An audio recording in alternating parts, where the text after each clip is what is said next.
Hi, my name is Adriel William, and today's video is for all the individuals who are preparing for dentist school interviews. Here's a key factor I want to share with you, which I've learned over the past couple of years, and I think is one of the most important factor that is overlooked at time.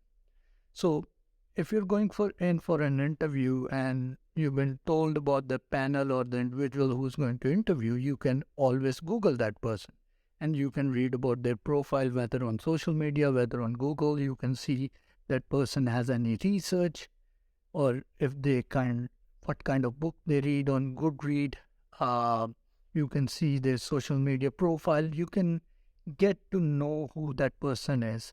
And if you can find something which is common between you and that person, you can actually utilize it to build a rapport with that person, build a trust. And we tend to like people who have something in common with us, and we tend to want to work with these individuals. So if you can actually find something which is common between you and that person, or maybe you can read the research they have done and actually go in depth and see what kind of work they have done in the past, that will actually give you a stronger understanding who this person is. And I personally don't suggest that you lie or fake that you like skiing just because that person is skiing, which won't be wise because you will end up in a bigger problem.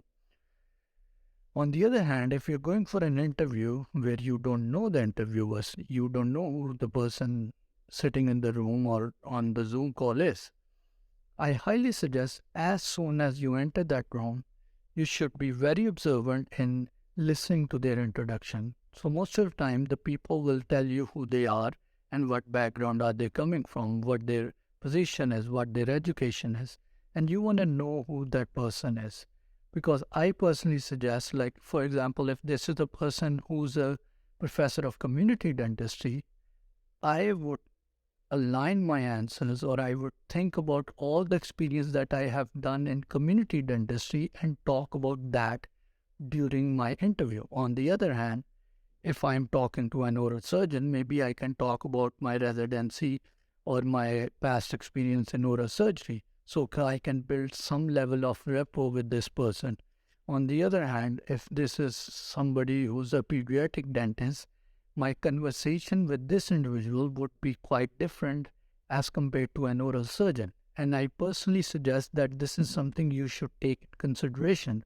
One factor that happened to me and some other candidates as well, that if you're going in for an interview and you have a professor or a dentist who himself or herself is an immigrant who went through a long process, their code of conduct or their approach to an interview would be quite different from somebody who was born and raised in US.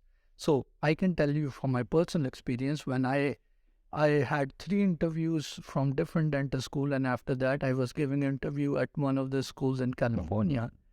And while I was talking to them, the professor was coming from an Asian background. When I was talking to them about my extracurricular activity, basketball, or my work with refugees, immigrant, I can see a certain level of expression on their face which was saying to me that stick to the point. It's fine whatever you have done in the extracurricular activities, but we want you to talk about dentistry. And their next question was, can you tell us about what is rule effect?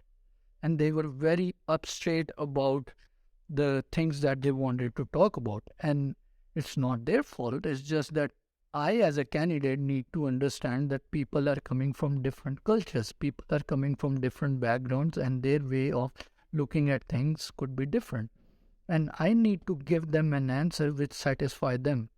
So if I'm talking to an interviewer who's American, maybe they are much more interested in knowing my work with refugees, or maybe they want to know my background, or maybe they want to know what kind of dishes are being served in Pakistan. Or on the other hand, if I'm talking to somebody who's an immigrant who worked really hard in their life to be or become a dentist, now when they are taking my interview, they want to see the hard-working side of me, which will talk directly about dentistry. Nothing left or right. And this is something you should be very observant of when as soon as you walk in a room or you start your Zoom call, observe the people, the kind of people who are interviewing you. I can give you another example. If at times if I'm giving an interview to a female faculty, sometimes I can talk about baking or maybe cooking or maybe something different. But on the other hand, if I'm talking to a male faculty, and I know there are exceptions and I'm not trying to stereotype, but when you live on this earth for a while and you experience different human beings, you will see there are certain patterns.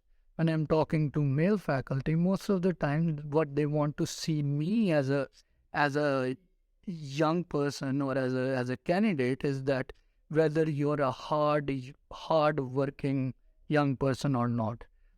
I've learned over time, whenever I'm dealing with senior faculty or men who are veterans of the field or seasoned dentists, whenever I'm talking to them, their first question or their first inquiry regarding me is that whether this guy is a hardworking person or not, whether he can stand on his foot for 8 or 10 hours and work consistently. They don't really care about my reading in psychology. When it comes to dentistry, the first thing I want to see whether this person is a hardworking person who can stand on his feet for 10 hours or not.